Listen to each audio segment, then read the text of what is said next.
I remember the first time I saw something move in the darkness of the Mariana Trench, something that shouldn't exist, gliding just beyond the reach of my lights.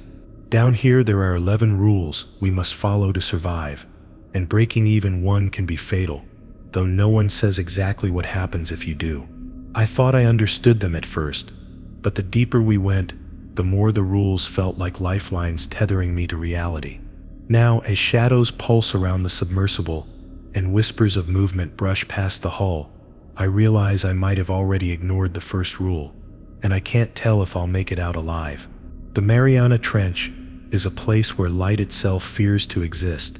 The moment our submersible descended, the darkness pressed against the hull, thick and suffocating, and I felt as if I were sinking, not just through water, but through pure black. The pre-dive briefing had drilled Rule 1, always keep your lights on, no matter how short the darkness seems into every one of us. I thought I understood it, but nothing prepares you for the living weight of absence, where shadows move like they breathe. My fingers hovered nervously over the switch, tempted to test it for just a second, curiosity gnawing at the edges of fear. The first time I lowered the lights, even for a brief moment, the submersible seemed to shiver. Shapes pulsed and twisted in the corners of my vision, impossible silhouettes that bent physics itself. I told myself it was only fatigue, only my imagination, but then I heard it, the scrape of something sliding along the hull outside, deliberate, patient. My heart thumped violently, and I flicked the lights back on immediately. Jensen, sitting across from me, laughed nervously. Relax, it's just pressure noise, right? But I knew Rule 1 wasn't superstition. As we descended further, the trench seemed to swallow all sound, and every creak of the sub became amplified in my mind. I tried to focus on the routine checks, but my eyes kept darting to the shadows outside the portholes. Jensen smirked, reaching to dim the light slightly. Let's see if the rule is overkill, he said, teasing. I froze. No, Jensen, don't touch that, I said, voice tighter than intended. The words of Rule 1 screamed in my head, echoing in the quiet hum of the vessel. Always keep your lights on, no matter how short the darkness seems. I realized then the rule wasn't just about light. It was about perception, survival, and respect for what lurks in the trench. I watched him hesitate, the smirk fading as he glanced at me. For a fleeting second, I imagined what might be out there in absolute darkness, unseen eyes tracing our every movement. I remembered the countless warnings from veteran divers, tales dismissed as paranoia by new recruits like Jensen. But experience, fear, and instinct whispered differently. Rule 1 existed because darkness in the trench is not empty. It waits, patient and intelligent, for the moment you let your guard down. I gripped the console tightly, refusing to let the lights dim again. Hours passed. Each shadow felt alive. Bioluminescent creatures flickered past the portholes, their movements mesmerizing, yet their light only highlighted the void around them. I kept the beam at maximum, constantly checking the hull in every corner of the submersible. Jensen's earlier bravado had faded, replaced by unease, and I could feel it in the tense lines of his shoulders. Every so often, he muttered, almost to himself, "It's just darkness, nothing moves that fast." But the scrape against the metal spoke louder than words. Rule 1 had never felt more urgent, more personal, than in that moment. The deeper we went, the stranger the trench became. Hollow echoes seemed to slither along the metal, whispers that weren't carried by air, but something denser, something alive. I could feel my heartbeat sinking with the pulse of the abyss. "Do you feel that?" I asked Jensen, my voice barely audible. He shook his head, trying to appear calm, but his eyes betrayed him. I knew he was questioning himself, questioning the rule I repeated in my head. Rule 1, always keep your lights on, no matter how short the darkness seems. Curiosity had nearly gotten him to test it, but instinct, finally, had kept him from fully committing. When we finally reached the bioluminescent zone, the submersible's lights reflected off the walls in waves of eerie colors, revealing structures that resembled ancient ruins more than ocean terrain. Every shadow seemed purposeful, lurking just beyond reach. and I understood why the rule existed in this trench. Even a second of darkness could be fatal. Jensen tried to joke again, nervously pointing at a streak of pale light, but I could see him tense at every flicker. Rule 1 was not just a guideline, it was a law written in fear, carved into the survival of anyone who dared descend this deep. As we maneuvered through narrow crevices, the hull shivered with pressure and contact from the unknown. Shapes fleeting and impossible flickered at the edges of vision, vanishing when we turned fully toward them.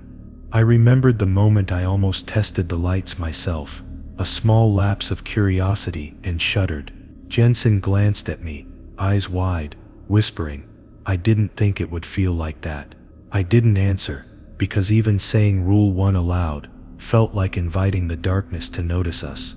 My hands never left the lights, my mind never left the rule. Later, during a routine survey, a sudden scraping along the hull made us both jump. Jensen went pale, muttering, "That wasn't the currents." I didn't reply immediately. I simply held the beam steady, focusing on the edges of light, repeating in my mind Rule 1, always keep your lights on, no matter how short the darkness seems. The shadows seemed to contract, recoil from the light, and I realized just how fragile our position was. One lapse, one momentary doubt, could allow the darkness to claim more than just our attention. Hours stretched into an uneasy rhythm. The lights became an extension of my body, a shield I could not remove. Every flicker, every almost darkened corner, reminded me of how close we were to the abyss's appetite. Jensen sat quietly now, eyes fixed on the walls outside, no longer questioning the rule, but I could sense his fear mirrored my own. Rule 1 had transformed from a simple instruction into a survival mantra, repeated silently with every breath. I had learned the hard way that the trench observes, remembers, and waits. Finally, as we prepared to ascend, something brushed the side of the submersible, heavier than water, impossibly fast, deliberate. My heart raced. I whispered to Jensen, "This is why Rule 1 exists. This is why no one breaks it."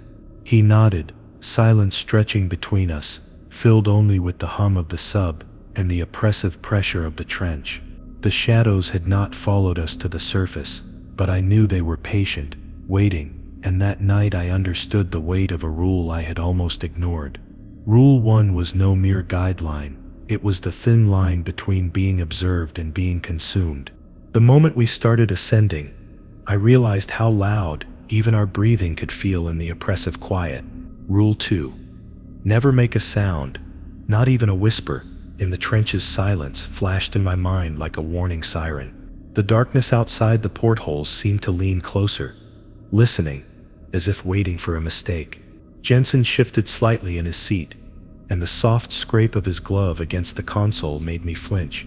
I leaned closer, whispering only in my thoughts, "Do not make a sound. Not one." The trench had its own rhythm, an eerie pulse that seemed to thrum through the hull of the submersible. Any noise we made echoed like a signal in a cavernous tomb, and I could feel the pressure of unseen eyes on us.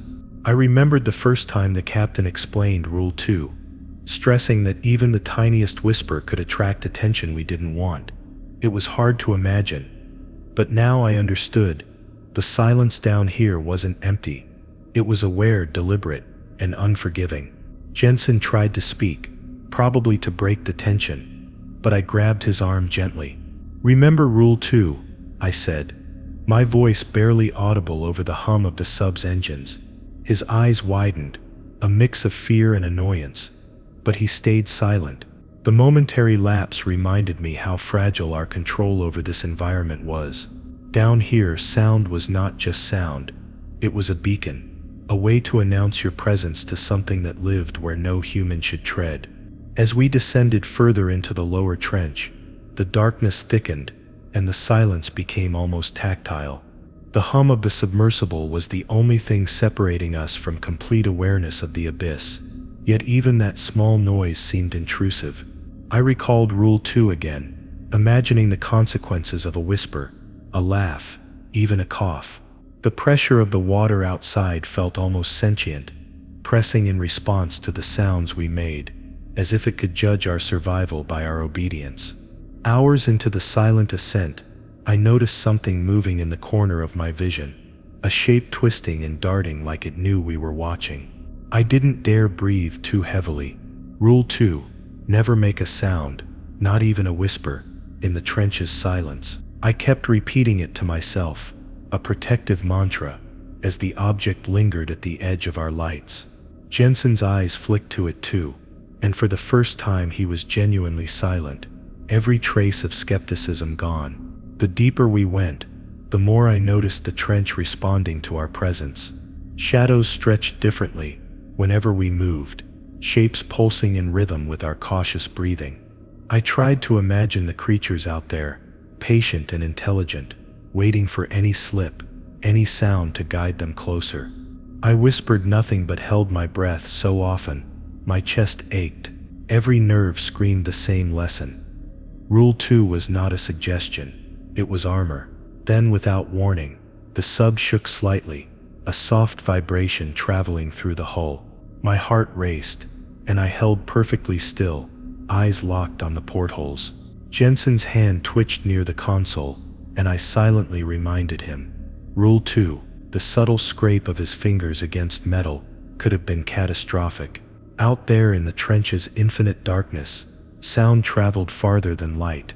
It was a path to discovery, and discovery wasn't always welcome. Minutes later, a flicker of bioluminescence danced near the outer hull, a faint glow in the black water.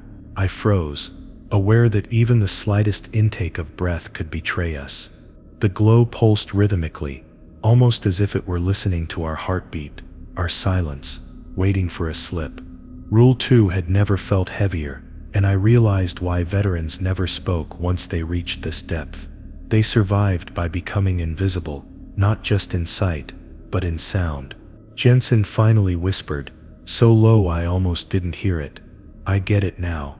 I only nodded, too aware of the weight of every syllable. The trench outside seemed to breathe with us, stretching shadows and flickering shapes, testing our obedience to Rule 2. One wrong sound, and we would no longer be observers. We would be the observed, hunted by something patient, ancient and hungry for the smallest human mistake. By the time we reached the shallower edges of the trench, my nerves were frayed, every muscle tensed from hours of perfect silence. I could still feel the invisible gaze, following every movement, listening for any hint of sound. Jensen remained unnervingly quiet, finally understanding the gravity of Rule 2. The moment we breached the upper layers, I exhaled slowly, almost silently, my mind replaying the lesson again. In this trench, noise is deadly, and silence is the difference between life and disappearance. But even as we ascended, a sudden thump against the hull reminded me that silence alone wasn't enough. Something had brushed past, swift and deliberate, testing the rule we had obeyed. I swallowed the terror rising in my throat, whispering to myself, Rule 2, over and over, as the submersible slowly began its journey back to the safety of light and surface. The trench below waited patiently, indifferent to our relief, knowing that one small sound, one lapse in vigilance, could be fatal. The deeper we descended again, I couldn't shake the memory of the shadow brushing the hull during our silent passage.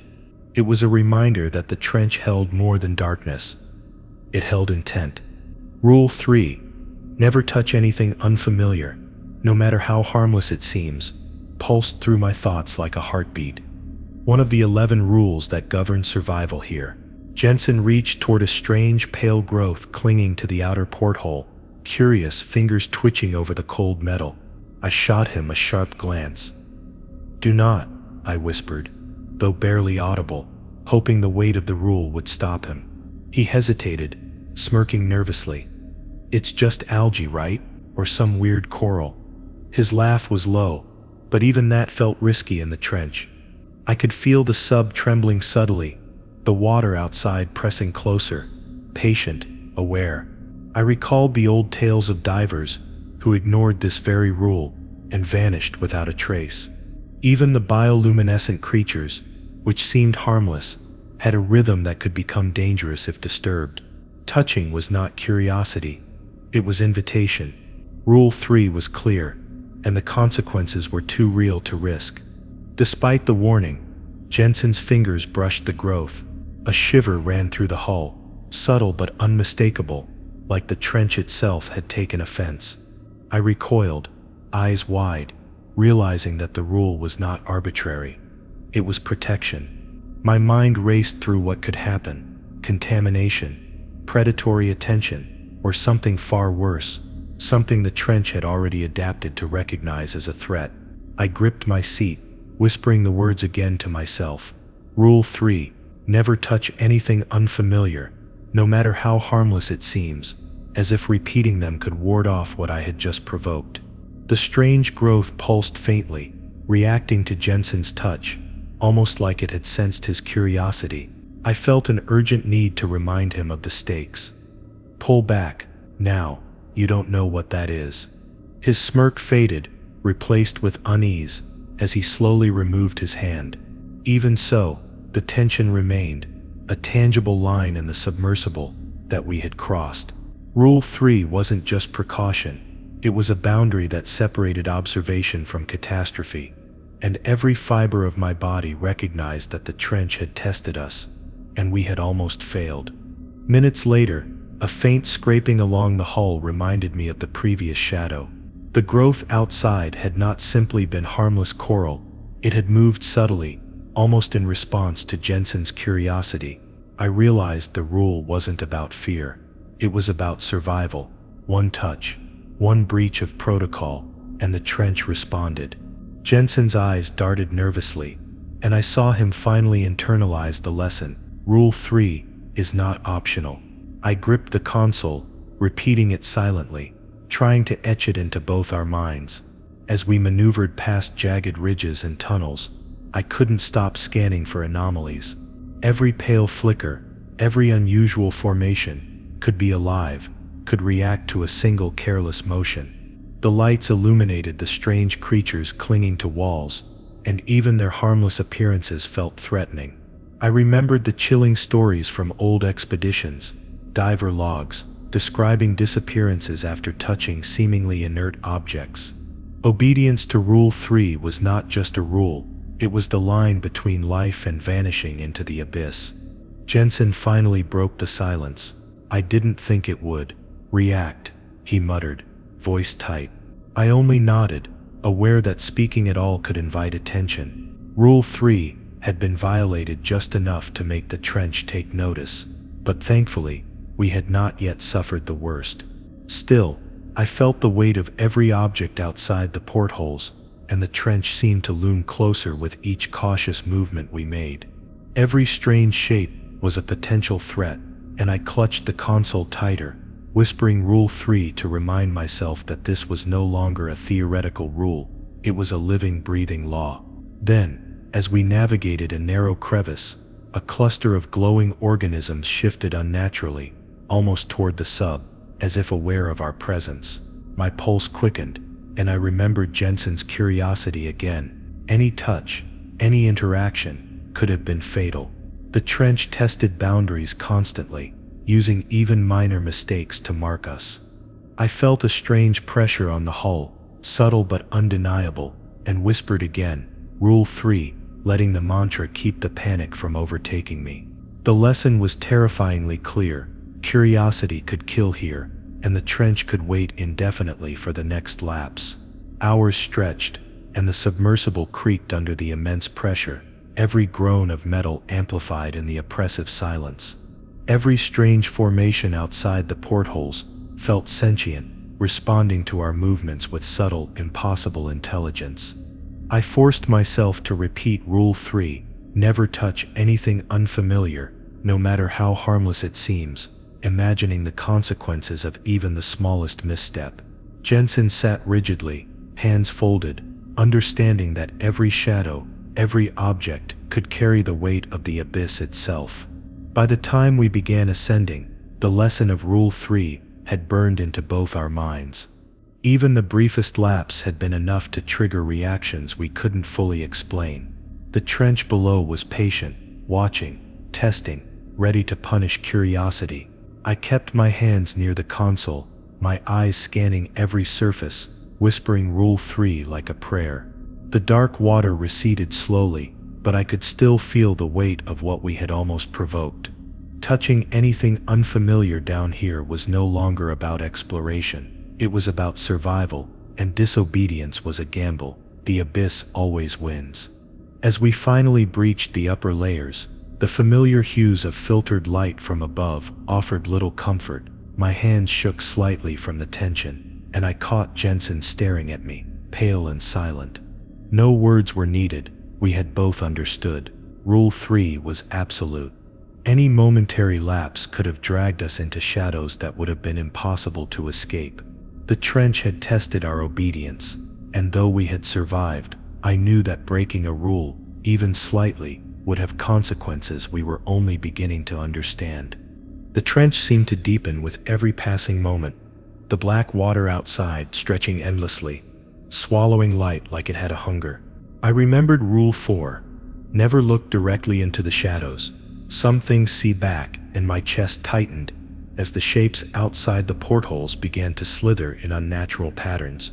Even the bioluminescent organisms we had hoped to observe felt wrong, their flickering light creating silhouettes that seemed to curve and bend with a life of their own.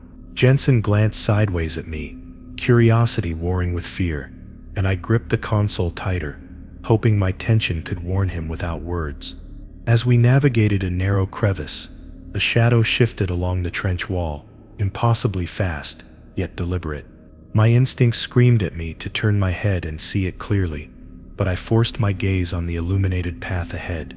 The rule had always sounded abstract until now, but the moment I almost looked, I felt a subtle pressure, like the shadow had acknowledged my curiosity. Jensen whispered, almost inaudibly, "Do you feel that?"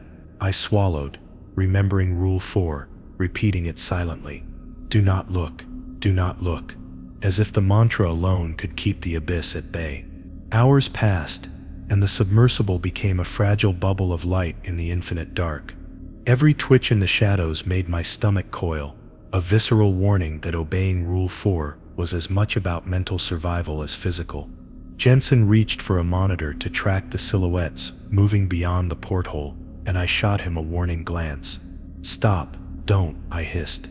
Voice barely above a breath, I could almost hear the shadows pulse in response, aware that we were watching, and perhaps enjoying the hesitation. The deeper we descended, the more the shapes outside seemed to bend, stretch, and twist, defying logic and biology. I fought the urge to stare, knowing that breaking Rule 4 could invite attention we didn't want. Even Jensen, usually skeptical, froze in place, hands hovering over the equipment as if he too felt the oppressive gaze. I realized the rule was not just superstition, it was an ancient safeguard, a barrier between our fragile human perception and the sentient abyss that thrived in the black water beyond. At one point, a massive silhouette passed beneath us, so large it dwarfed our submersible. My throat went dry, and I felt Jensen tense beside me. I could almost hear him thinking of breaking the rule, turning his head for a clearer view, but he didn't. Instead, we both stared ahead, lights locked on the illuminated path. Rule 4 had become a shield, an invisible line that we could not cross without consequences. The abyss tested patience, but it also recognized disobedience immediately. Moments later, the shadows on the hull seemed to shift with intelligence, moving as if aware of our exact positions. My pulse throbbed in rhythm with the sub's engines, and I whispered the rule to myself again. Rule 4. Never look directly into the shadows. Some things see back, letting repetition fortify my resolve. The shadows lingered, twisting and recoiling from the lights, almost playing with our perception. Jensen's hands twitched, and I silently reminded him with a glance. Do not look, do not look, feeling the tension in the enclosed space escalate like an electric charge. We moved past an area thick with bioluminescent life, but the shadows seemed to seep into the light, bending around it as if it were nothing. I had to remind myself constantly not to track the movements outside, knowing that even a fraction of curiosity could be fatal. Jensen whispered, barely audible, I think I understand now. It's not just the dark. they see everything. I nodded, eyes fixed forward, knowing that Rule 4 was about more than just survival. It was about not inviting the abyss into your mind. Then, without warning, a large shape lurched near the sub, moving faster than any fish or creature I had ever seen. My hands froze on the controls, and I forced myself to look straight ahead, repeating Rule 4 over and over in my mind, like a lifeline. The shadow lingered near the lights, teasing the edges of perception, a reminder that the trench did not forgive mistakes. Jensen's breath hitched audibly, and I reached subtly to steady him, a silent acknowledgement that the shadows could detect every motion, every lapse in discipline. As we continued, the silence of the trench felt alive, heavy with intent, and I could feel the presence pressing closer to the hull. The faint flicker of our lights made shapes move in ways that seemed impossible, almost deliberate. I whispered Rule 4 continuously, warning myself not to turn toward the impossible, the unknowable forms. Jensen sat stiffly beside me, eyes locked forward, finally understanding that curiosity could be deadly. Obedience wasn't just compliance, it was the only barrier between life and the watching abyss. By the time we reached a slightly shallower zone, the submersible was trembling under pressure, our nerves stretched taut. I realized the rule wasn't just a guideline, it was a fundamental law of surviving this trench. One wrong glance, one momentary curiosity toward the shadows, and the abyss could and would remember it. I glanced at Jensen, who didn't speak, his expression pale and rigid, and I knew he understood fully the meaning of Rule 4. Never look directly into the shadows. Some things see back. The trench waited, patient and silent, a reminder that it would always be watching. The trench's pressure was oppressive, yet it was the shadows outside that made me cling to the submersible, like a lifeline. I remembered Rule 5. Never attempt to leave the submersible without authorization, no matter how safe it feels, and a shiver ran down my spine. The thought of stepping outside, even for a brief moment, was intoxicating, curiosity clawing at me. But the abyss below was patient, and it could end you in a heartbeat. Jensen shifted in his seat, staring at the outer hatch with a glimmer of reckless curiosity. "I wonder what it feels like out there," he muttered, and my heart thumped violently. I turned to him sharply. "Don't even think about it. That's Rule 5, I said, voice low but urgent. He laughed nervously, brushing it off. "We're in a bubble of steel. Nothing can get us." I clenched my fists, knowing that ignorance was dangerous down here. The trench had a way of punishing arrogance, of rewarding obedience only to those who respected its rules. Even a momentary lapse in judgment, a single footstep outside the submersible, could become the last thing a diver ever experienced. Hours passed, and the strange movements outside the hull seemed to intensify, as if aware of our vulnerability. I gripped the console tighter, my mind fixated on Rule 5, repeating it silently, like a mantra. Jensen's eyes kept darting to the outer hatch, and I could sense the pull of temptation. The abyss outside whispered promises of discovery, but I knew better. Leaving this steel cocoon without clearance wasn't daring, it was suicidal. The trench did not forgive curiosity, and the rules existed to keep us tethered to survival. As we maneuvered around jagged underwater cliffs, a shadow flashed near the hatch, pale and fast. My pulse quickened, and I realized that if someone had attempted to exit, the trench could have swallowed them instantly. No chance for rescue. I remembered stories of divers who ignored Rule 5, lured by their own fascination, and how their logs ended abruptly. Jensen shifted again, almost reaching for the hatch, and I caught his hand, gripping it firmly. "I'm serious. The rule exists for a reason. Don't test it," I whispered, more afraid of the consequences than of him. Minutes later, a subtle vibration traveled through the hull, faster than the currents could explain. The trench seemed alive, aware of every inch of the submersible, and every thought in our minds. I imagined what would happen if Jensen had actually opened the hatch. Even for a second, the darkness would have swallowed him immediately. No struggle, no scream, only silence. Rule 5 was no arbitrary warning. It was the difference between returning to the surface, or being claimed by the abyss. Jensen's skepticism faded with every flicker of shadow outside. I didn't realize it could feel like this, he admitted quietly. I didn't respond, only repeated the rule in my mind. Rule 5. Never attempt to leave the submersible without authorization, no matter how safe it feels. It wasn't enough to obey physically. Mentally, we had to respect the trench's power. Any hint of defiance, any thought of stepping outside, could draw attention from the unseen watchers lurking just beyond the lights. Hours blended into one another as we navigated the trench, the hum of the submersible, our only company. Every strange formation outside the portholes seemed more sentient than natural, reacting to our movements in subtle ways. I repeated Rule 5 to myself, over and over, understanding that fear alone would not keep us safe. Obedience was the only shield. Jensen sat rigidly beside me, eyes fixed forward, silent. The trench didn't tolerate errors, and it could wait patiently for the moment someone ignored a rule.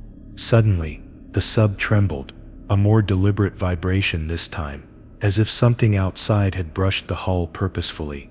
I gritted my teeth and reminded Jensen silently of Rule 5, the warning sharper than any lecture. His curiosity had been tempting, but now, fear replaced it. The shadow outside recoiled from the lights, and I realized the rule was working. Our compliance kept it at bay, at least for now. Obedience wasn't just a guideline, it was a lifeline in a place that did not forgive mistakes. By the time we reached a safer, shallower zone, I could finally feel the tension in my muscles easing slightly.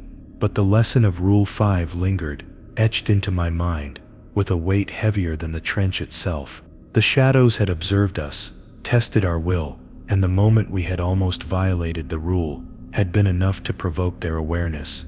Jensen no longer looked toward the hatch. He understood now, leaving the submersible, even briefly, could have ended everything. The trench waited patiently, reminding me that obedience is survival, and that the abyss remembers every lapse. Even as we ascended, a subtle brush along the hull reminded me that the trench did not forgive curiosity. The pressure outside pressed in, almost sentient, and I repeated Rule 5 silently, letting it anchor my thoughts. The submersible's lights illuminated our path, but the darkness beyond still pulsed with intent. Any lapse, any thought of stepping into the water without authorization, would have consequences beyond imagining. I glanced at Jensen, silent and pale, and understood that the rules weren't suggestions, they were lifelines, each one a tether to the thin chance of survival in a world where mistakes are fatal. The deeper we descended again, I could feel the crushing weight of the water pressing against every surface of the submersible. My suit, my helmet, every seal I trusted was the only thing keeping me alive. And Rule 6, never remove your helmet, even for a moment, in the trench's pressure zones, echoed through my mind. Jensen shifted nervously, glancing at the controls, and for a split second I caught him brushing at the helmet mechanism. "Do you think we could adjust it for comfort?" he asked quietly. My pulse surged. The trench doesn't tolerate carelessness, and this rule exists for a reason far darker than simple discomfort. Even in the relative safety of the sub, the helmet felt like a lifeline. Removing it for even a second would be catastrophic, exposing skin and lungs to pressure that could crush bones instantly. I remembered stories from past expeditions where divers ignoring Rule 6 had vanished or returned broken beyond recognition. The abyss doesn't forgive curiosity. Jensen, always testing boundaries, seemed fascinated by the thought of a brief adjustment. I shot him a warning look. "Do not. It's the helmet. Don't even think about it." As we descended past a ridge, a strange flicker outside caught Jensen's attention.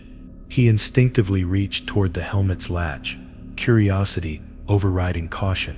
I grabbed his arm firmly, repeating the rules silently, almost desperately. Rule 6. The pressure outside seemed to press inward, almost sentient, aware of every lapse of discipline.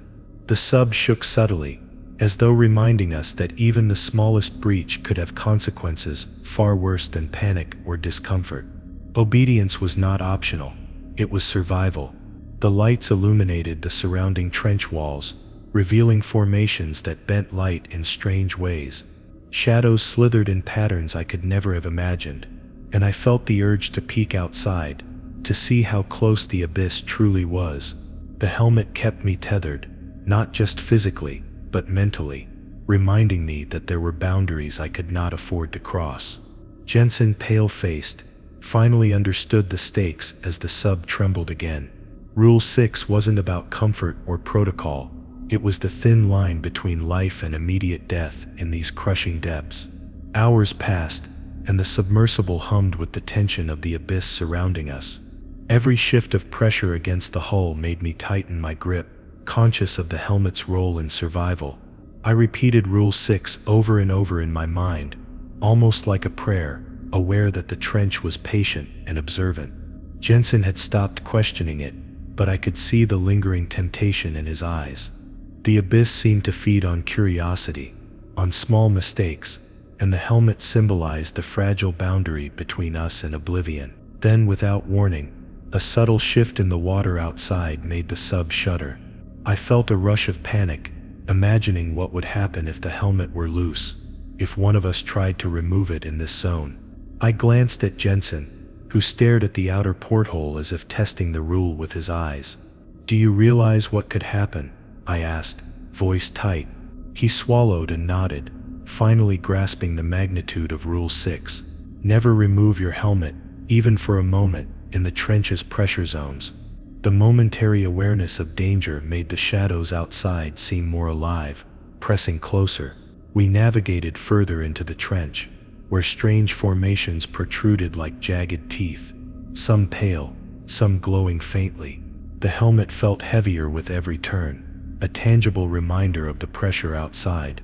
I remembered the stories of divers who had tampered with their helmets, how even a fraction of a second could trigger catastrophic decompression. The trench seemed to pulse around us, reminding me that Rule 6 was not arbitrary. It was life itself. Jensen stayed rigid, finally internalizing what I had known from the start. Curiosity could kill. A flicker of movement passed near the sub's hull, and I felt the instinct to look closer, to examine the impossible shapes. The helmet constrained my senses, forcing me to stay within the sub's artificial safety. I whispered Rule 6 repeatedly, feeling the tension tighten in my chest.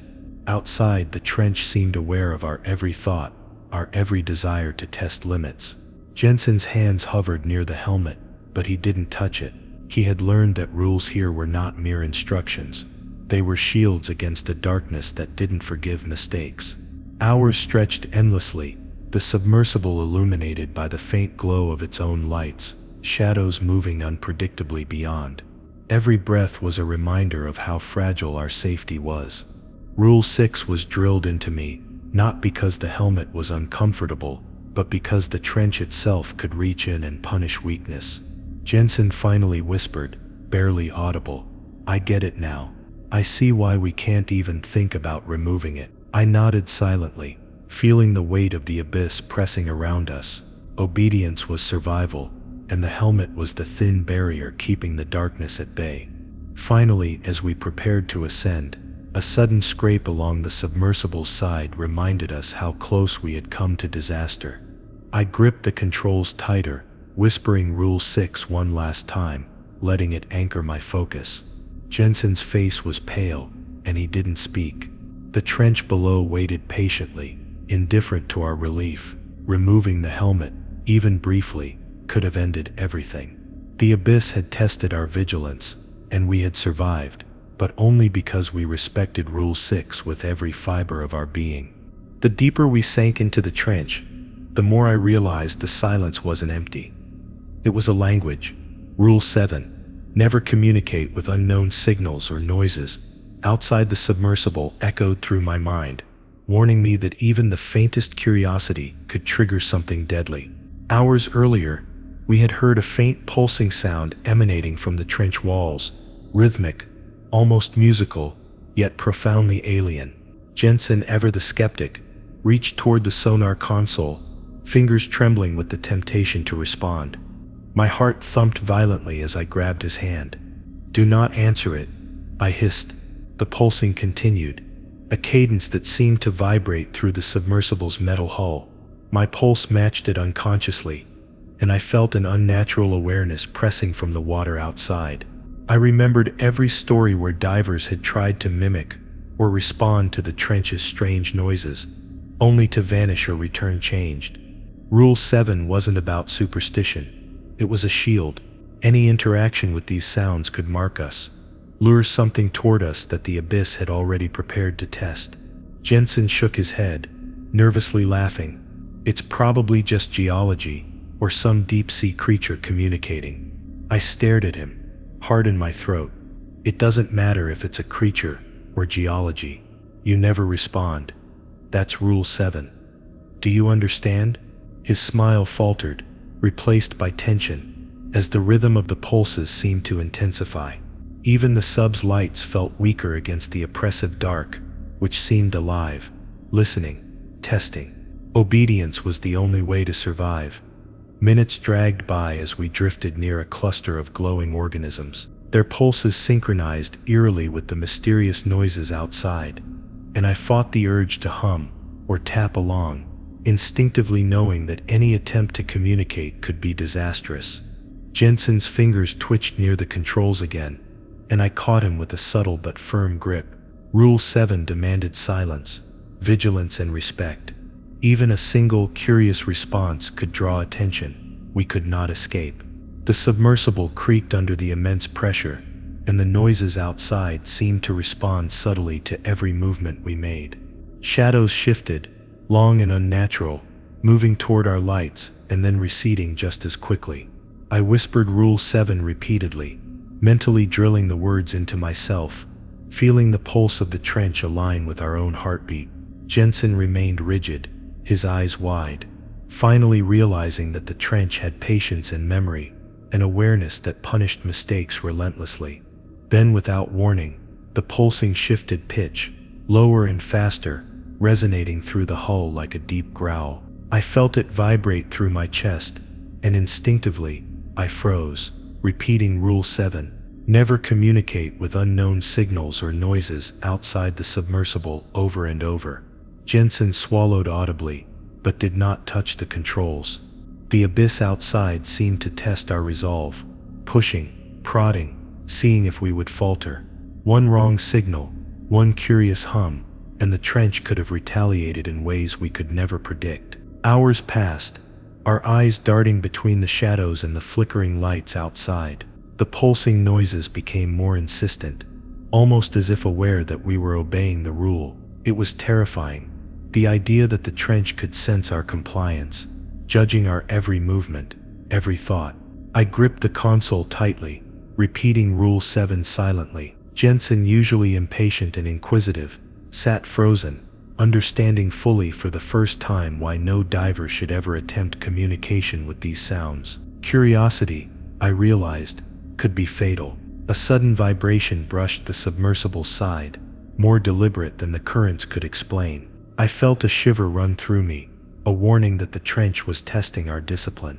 I whispered the rule again, Rule 7, letting repetition anchor my resolve. Jensen's face was pale, his hands clenched on his knees. Even the faintest interaction with the unknown, even a fleeting attempt at curiosity, could make the abyss notice. Obedience, patience, and silence were our only shields against what lurked just beyond the lights. By the time we reached a slightly shallower zone, the pulsing outside faded, but the tension lingered. I realized that Rule 7 was more than a rule. It was a constant, invisible tether to survival, a lifeline connecting us to the sub and our fragile humanity. Jensen finally exhaled, barely audibly, and I could see the relief, tempered by lingering fear. The trench had tested us once again, proving that no interaction with the unknown could be tolerated. One lapse, even curiosity, could have been enough to draw attention from entities or forces far beyond comprehension. Even as we prepared to ascend further, the memory of the pulsing sounds haunted me. I kept whispering Rule 7 silently, aware that the trench waits indefinitely for mistakes, and that survival isn't just about light or silence.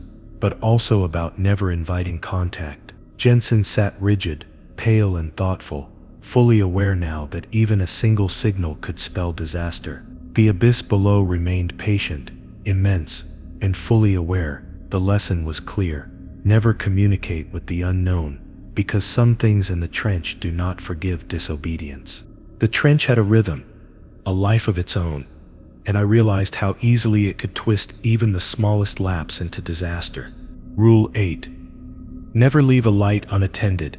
It guides what should stay away, rang in my mind like a bell of warning. I had almost understood this concept when I glanced away for just a fraction of a second, letting my attention drift from the sub's main beam. Out there, in the void, darkness isn't passive. It listens, watches, and adapts. Jensen's eyes flicked toward a secondary console, tempted to adjust the auxiliary lights.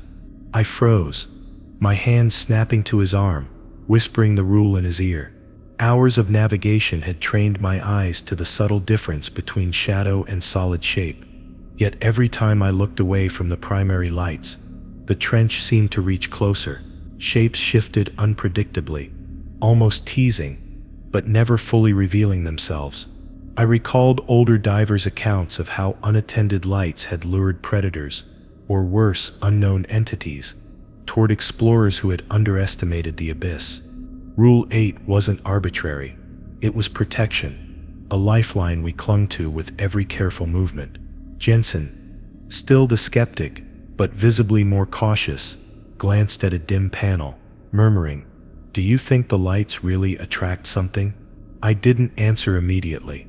The sub's lights were steady, powerful, and yet the darkness seemed to pulse in response, aware of every flicker.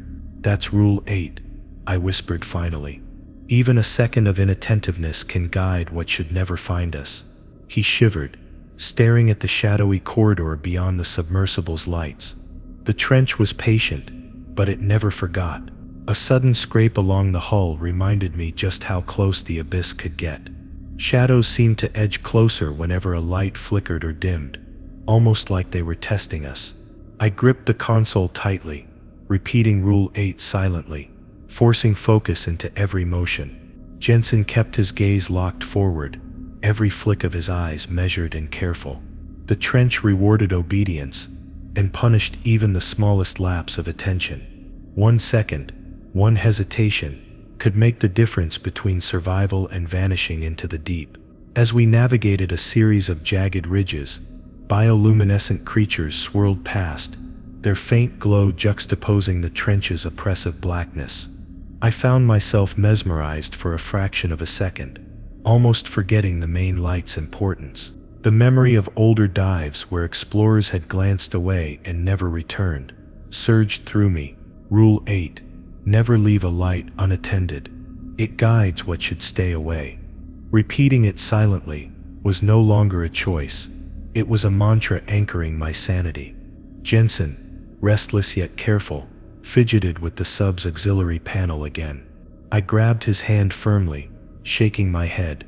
Even the smallest adjustment counts. Rule 8 exists for a reason. Never leave the lights unattended. His expression paled, eyes wide with understanding. The trench outside seemed to pulse in rhythm with the main lights, aware, waiting. Any unattended light could mislead whatever lurked in the abyss, guiding attention toward the fragile human bubble we called a submersible. Hours merged into tense minutes, every shadow outside moving as if alive, responding to our focus, or lack thereof.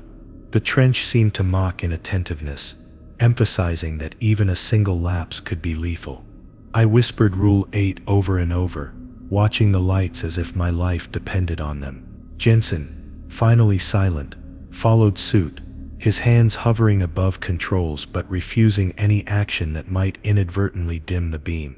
Darkness didn't just hide in the trench. It anticipated, reacted, and waited for the smallest invitation. Then a flicker, an unnoticed reflection on a secondary panel, almost caught my eye. My pulse surged, but I turned back to the primary lights immediately. Rule 8 had saved us, a small reminder of why these rules existed. I could feel the trench testing our vigilance, measuring our ability to resist distraction. Jensen exhaled shakily, finally understanding that obedience here wasn't optional, and that unattended lights could act like beacons, guiding something unimaginable closer to the sub. By the time we reached a slightly shallower corridor of the trench, my muscles ached from holding tension for hours. Yet the lesson of Rule 8 lingered like a shadow over my mind. The abyss observed, patient and relentless. A single second of inattentiveness could have invited something to breach our fragile bubble, and the consequences would have been immediate. I glanced at Jensen, who avoided all distractions, finally understanding fully why the rule existed. The trench's lessons were cruel but precise. Even as we prepared for a brief ascent, the subtle brushing of shadows along the hull reminded me how careful we had to remain. I whispered Rule 8 silently, letting repetition anchor my thoughts, knowing that the abyss below could wait indefinitely for mistakes. Jensen remained frozen, hands folded, eyes forward. One lapse, even curiosity, could guide attention toward us, and the trench never forgave disobedience. The lights were our shields, our tethers, and the only thing keeping the darkness from noticing us. Even with the submersible's lights cutting through the black water, the trench had a way of bending perception. I recalled Rule 9, never separate from the submersible's path. The trench is disorienting, and my chest tightened with every shadow that slithered along the walls. Every ridge, every crevice seemed capable of swallowing a diver whole, twisting corridors like labyrinths designed to trap the careless. Jensen, ever impatient, glanced toward a narrow side tunnel. "It's just a short detour. We could see something no one else ever has," he whispered. I gritted my teeth, tension radiating through my body. "Do not," I said firmly, gripping his arm. "You know Rule 9. The trench isn't linear. It's alive, and it confuses anyone who strays." The sub hummed under the pressure, the steel hull groaning subtly as if agreeing with my warning. Jensen swallowed, clearly torn between curiosity and fear. The darkness outside didn't just hide. It manipulated, creating false corridors and shifting shapes to test our resolve. One wrong step, one brief moment of independence, and the abyss could claim us. Minutes dragged by, each shadow outside elongating unnaturally, reminding me that even the slightest deviation from the sub's path could be fatal. I whispered Rule 9 repeatedly, feeling the weight of the trench pressing closer with every bend. Jensen's eyes flicked toward a glowing outcrop, and I flinched. He knew the rule intellectually, but the instinct to explore gnawed at him. I tightened my grip on the controls, silently willing him to obey. The trench didn't just punish physical separation, it targeted attention, curiosity, and overconfidence. A sudden flicker of movement near the porthole made me flinch. Shapes darted through the darkness, as though they had been waiting for us to stray. I imagined what would happen if Jensen had veered toward that tunnel.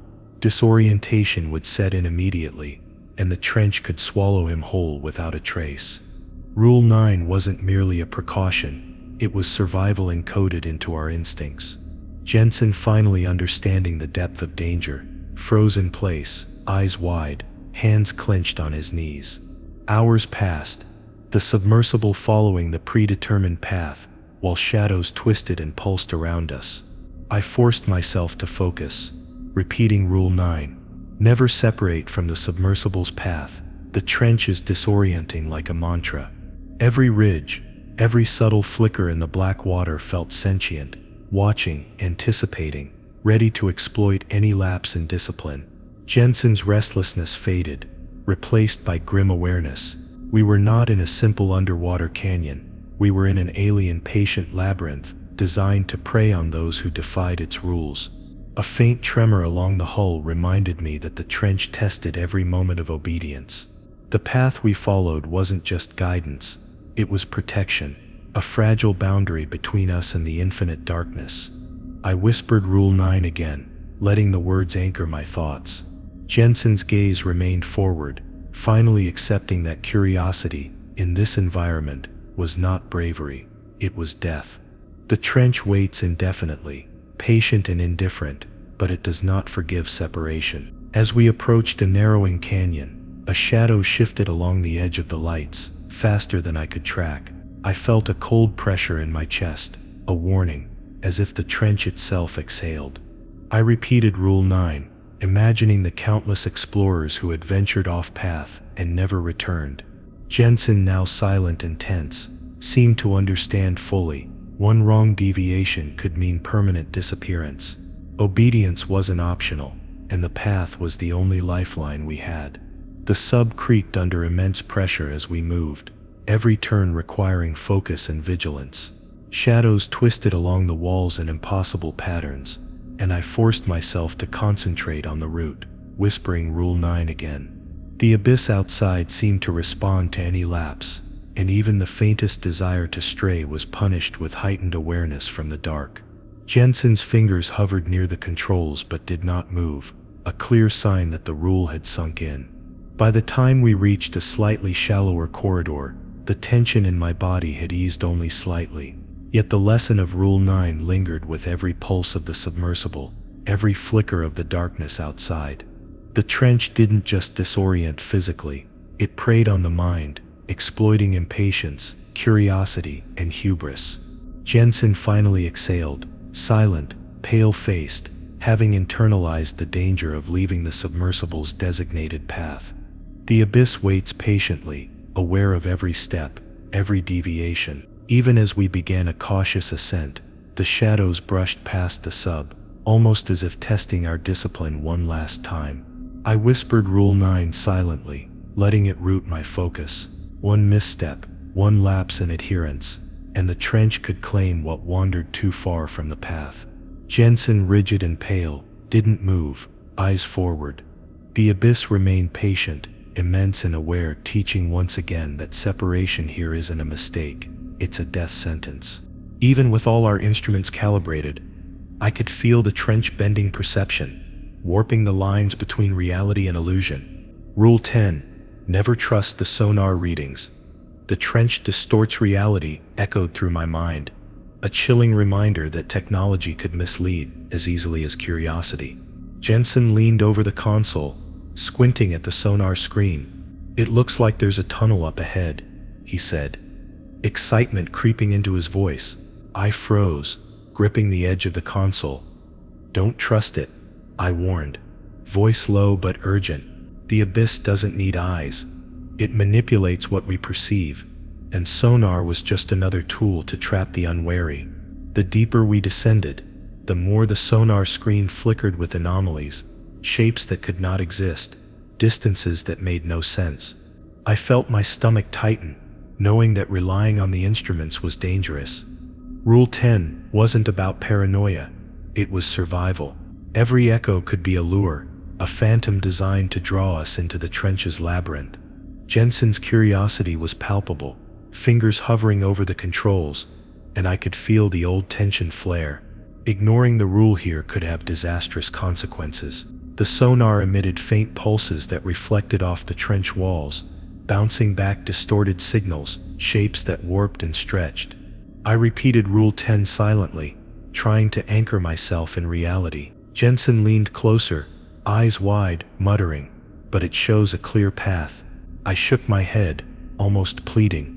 The trench had a way of creating paths that seemed safe, but led to nowhere, or worse. Following them blindly could mean a slow, disorienting death, a trap set by the abyss itself. Obedience to the rule was a lifeline. Minutes dragged by as shadows outside, bent in impossible angles, seemingly in response to the sonar pulses. The sub hummed under pressure, every vibration amplified in my chest. I could see Jensen struggling to resist the temptation to follow the phantom tunnel. I leaned closer, voice barely above a whisper. "Do not trust it. That's Rule 10. It's lying to you." He swallowed hard, glancing at the screen with a mix of awe and fear. The trench didn't just distort sonar, it twisted reality itself, exploiting every moment of doubt and curiosity. As we maneuvered past jagged outcrops, the sonar continued to display impossible formations, some enormous, some impossibly small, none matching what the lights revealed. My heart raced with every pulse, and I whispered Rule 10 repeatedly. Jensen's hand hovered over the console, and I felt the urgent need to stop him. Every reading could be a trap, every echo a phantom drawing us toward danger. In the trench, trust in instruments was as lethal as stepping into the darkness. Suddenly, a massive shadow loomed outside, and the sonar flared wildly, indicating multiple objects that weren't visible through the portholes. My pulse spiked, and I repeated Rule 10 again, this time with more force. Jensen froze, realizing that the screen couldn't be trusted. The trench had played this trick countless times before, diverting explorers with phantom readings, luring them into death zones. I gripped the console tightly, whispering the rule to myself, imagining what could happen if we had followed a single false echo. Hours passed, the sub's lights illuminating walls that seemed to twist, while the sonar continued to pulse misleading data. I forced myself to rely on sight, instinct, and Rule 10 alone. Jensen finally leaned back, pale-faced, understanding the danger of trusting the instruments. The trench outside seemed almost alive, responsive, watching our compliance. Following a false signal would be as deadly as leaving the sub unattended. Obedience and skepticism were our only shields. A sudden vibration along the hull reinforced my fear. The trench tested every lapse in attention. The sonar beeped frantically, suggesting a safe passage that wasn't there. I whispered Rule 10 repeatedly, forcing my mind to ignore the screen. Jensen's hands hovered, then withdrew slowly, finally understanding that the abyss exploited every tool humans had devised. The trench didn't just distort sonar, it manipulated perception itself, luring the unwary to make fatal mistakes. By the time we navigated into a slightly shallower region, I could feel the exhaustion of constant vigilance. The sub's lights illuminated familiar formations, but I knew better than to trust the sonar, which still flickered with impossible shapes. Rule 10: never trust the sonar readings. The trench distorts reality had saved us more than once already. Jensen remained silent, pale and tense, eyes forward, fully aware that any momentary lapse in skepticism could have led us to disaster. The trench waits patiently, indifferent, but it never forgets mistakes. Even as we prepared for a cautious ascent, the sonar flashed one last misleading formation. I repeated Rule 10 silently, letting it anchor my resolve. Jensen didn't glance at the screen. He had learned that obedience and careful observation were survival, and that the trench manipulated every sense. The abyss remained patient and immense, teaching us once again that tools meant to guide us could just as easily guide us into death. Trusting them was never an option. The submersible had become a fragile cocoon of light in a void that seemed infinite, and I felt the weight of the abyss pressing from every angle. Rule 11: never assume you are alone. Something in the trench is always watching pulsed in my mind, like a heartbeat I could feel in my chest. Even after hours of following all the rules, the darkness outside seemed alive, aware, patient. Shadows shifted subtly along the walls, just beyond the reach of our lights, teasing my imagination into believing they were more than mere shapes. Jensen, pale and silent beside me, stared at the porthole, clearly aware of what I already knew. We were not unobserved. The deeper we descended, the more I sensed an intelligence beyond comprehension. Every vibration of the sub, every whisper of movement outside, felt deliberate. I whispered Rule 11 under my breath, letting the mantra anchor me, reminding me that our survival depended on vigilance, and that assuming solitude could be fatal. Jensen finally muttered, Do you think it knows we're here?" My stomach turned cold. "Yes," I said quietly. "And it knows every mistake, every hesitation, every rule we break." Hours of careful maneuvering had taught us that even the smallest sound, the faintest shadow, could attract attention. I gripped the console, repeating Rule 11 over and over, each repetition a lifeline tethering me to sanity. Jensen's skepticism had faded completely. Now he mirrored my vigilance, eyes forward, hands steady. The abyss outside had patience, immense eternal patience. It didn't need to rush or attack immediately. Watching alone could be just as lethal, for the mind could crack before the body. A subtle brushing against the sub's hull reminded me of the trench's patient awareness. I could almost feel the presence outside, something immense and sentient observing us, measuring our obedience. I whispered Rule 11 again, heart thundering. Jensen shivered visibly, finally understanding fully why the rule existed.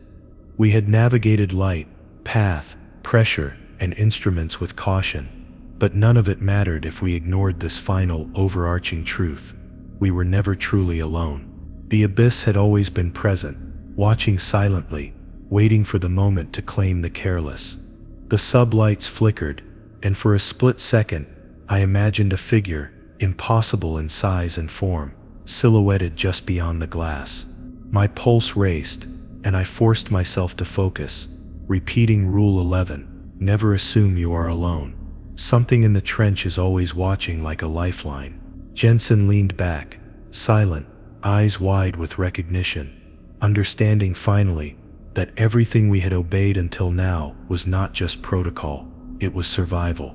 The shadows shifted again, responding subtly to our presence, and I realized that even awareness could draw notice. Every time I glanced at Jensen, I saw reflected terror, a shared understanding that the trench had its own rules, older and crueler than any human guidance. I whispered Rule 11 again, letting it resonate inside me like a warning bell. Even in the confined space of the submersible, we could feel the weight of unseen eyes, tracking our every movement, observing every action, calculating responses. The abyss outside was patient, intelligent, and aware, its presence undeniable.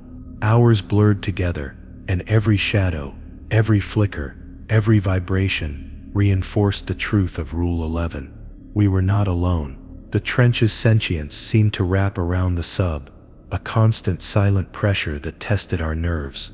Jensen finally muttered, voice trembling, It's everywhere. I nodded silently, whispering Rule 11 again. The abyss had been watching long before we arrived, and it would continue to watch long after we left, or perhaps after we disappeared. Obedience had kept us alive, but the presence outside reminded me that vigilance could never end. Then a massive shape brushed near the submersible, faster than I could track, unseen but felt in the vibrations through the hull. My chest tightened, Jensen's eyes widened, and I gripped his arm, repeating Rule 11 silently. The presence had responded. Something enormous, something patient, was aware of our every movement, and in that instant, I realized the final rule wasn't about instructions. It was about acknowledgement. The trench sees all, remembers all, waits for mistakes. No light, path, or helmet could shield us from observation. As we ascended slightly, shadows lengthened unnaturally in the submersible's glow. I whispered Rule 11 again, almost as if the act of recognition could appease whatever was watching. Jensen didn't speak. The sub hummed under the immense pressure, lights reflecting shapes that seemed impossible. Every past rule had guided us, tethered us to safety, but the final, overarching rule reminded me that survival was provisional. We were seen, measured, noted. The trench was patient, and patience here was more terrifying than aggression. Even as we neared a safe depth, a faint tapping vibration against the hull sent chills down my spine. I whispered Rule 11 again, knowing the abyss outside could be anywhere and everywhere at once. Jensen remained rigid, finally understanding the magnitude of the rule. Every shadow, every shift of light, every subtle vibration reinforced the lesson. The trench's watchers are eternal, indifferent, and never alone. Obedience kept us alive so far, but I understood fully that recognition of their presence was the only safeguard against immediate oblivion. And as the submersible slowly began a cautious ascent, the final realization sank in. The trench had eyes we couldn't comprehend, patience we couldn't fathom, and awareness we couldn't escape. Rule 11, never assume you are alone. Something in the trench is always watching, The shadows outside twisted and pulsed, as if to remind us that vigilance was endless. The abyss waits, patient, immense, eternal. We had survived, but only because we understood the rules, and only partially. If you survived reading this with me, here's the chilling final line. The submersible hummed, and I realized we might have obeyed all the rules, but the thing outside was still watching, waiting for the moment when even a flicker of doubt would become our last mistake. If you enjoyed this story, like, share, and subscribe for more.